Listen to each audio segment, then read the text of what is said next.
Memphis, Tennessee's world-famous Beale Street is a musical melting pot where blues meets rock and roll and rock meets country. Newcomer James Otto feels right at home here. Being here in Memphis, I can cite to you thousands and thousands of blues and soul records that have come out of Memphis that influenced me over the years. I really feel connected to this town. As much as I'm connected to Nashville, Nashville is my home. There's definitely a draw here. There's a soul to the music here. Some of the best music in history was made here in this town. Yeah, mama. I started playing clubs when I was 21 years old and have been doing them ever since. And to me, this is as raw and real as it gets, man. This is the nitty-gritty of music. And to survive on that street, you better be damn good, because everybody on that street has paid their dues and done it a long time. And if you're packing your guitar into a place like that, you better know what you're doing, because you're kind of swimming with the sharks, as it were. You might get eaten up.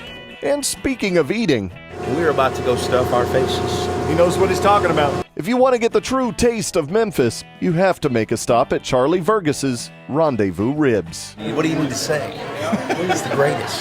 After all, a soul man can't survive without some soul food. This is gonna take forever, darling girl. I just got started loving you. For the past 6 years, James has been quietly honing his skills as a country soul singer as a member of the Muzik Mafia, a gang of eclectic musicians made famous by Big and Rich and Gretchen Wilson. Mafia is a greenhouse for artists. It's a place where you can come grow in front of an audience, figure out who you are, and you have a room full of people that are willing to accommodate you and let you do whatever you want to do. You're going to make mistakes. You're going to, some nights you're going to be on, some nights you're going to be off.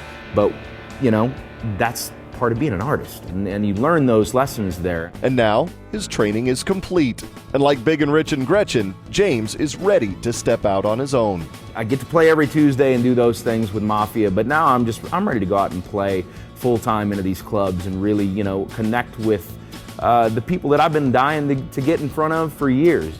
James did release an album back in 2003, but he admits the timing was a little off.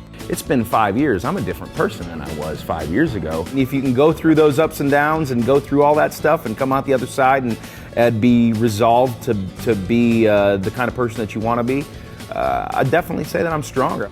The first single from his new project, Just Got Started Loving You, marks James's first trip to the top 20 on the singles chart. They say that country music is nothing but the white man's blues, and that's kind of exactly where I'm coming from. I'm just kind of adding a little bit more blues to the country mix, and hopefully, that resonates with people. And it seems to be, this song seems to be working, and this song is a perfect example of what I'm trying to do with country. His Muzik Mafia pal John Rich helped James shape the sound on the new CD, producing 8 of the 12 tracks over a 3-year span.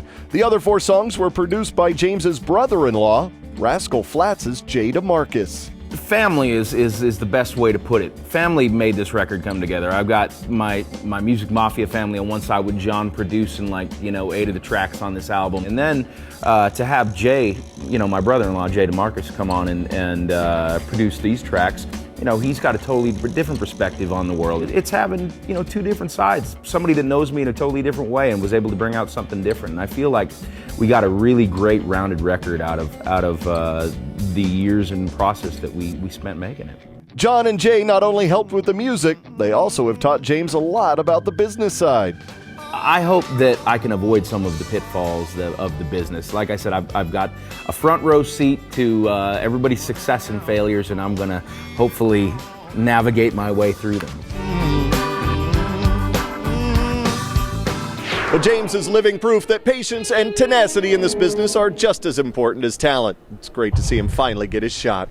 Well, we can't stop by a Brad Paisley tour and not talk about pranks. You see, Brad is notorious for pulling little jokes on his tour mates. And if you recall a few shows ago when we stopped by the rehearsal for Chuck Wicks for this tour, he said that should Brad decide to strike first, he has something up his sleeve, and that he was going to invite us out with our cameras should that happen. Well, here we are in Nashville. We're at the tour stop, and here is Chuck. So, what do you have up your sleeve? See, about that, we're in Nashville, Tennessee. Pretty much the whole industry's here, so it'd probably be not a good move or a smart move for me to do that.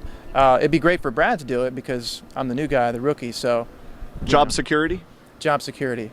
I do want to stay out on tour with Brad because I am having the time of my life. So, But the offer still stands. Should you decide to pull one out of your little bag of tricks there, that we will be there.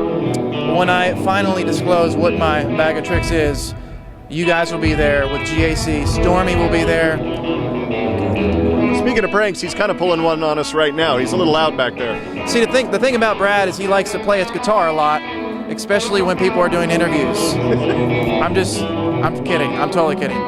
Retaliation is just moments away, Brad. Watch out. Well, that's it for this week. Take care, everybody.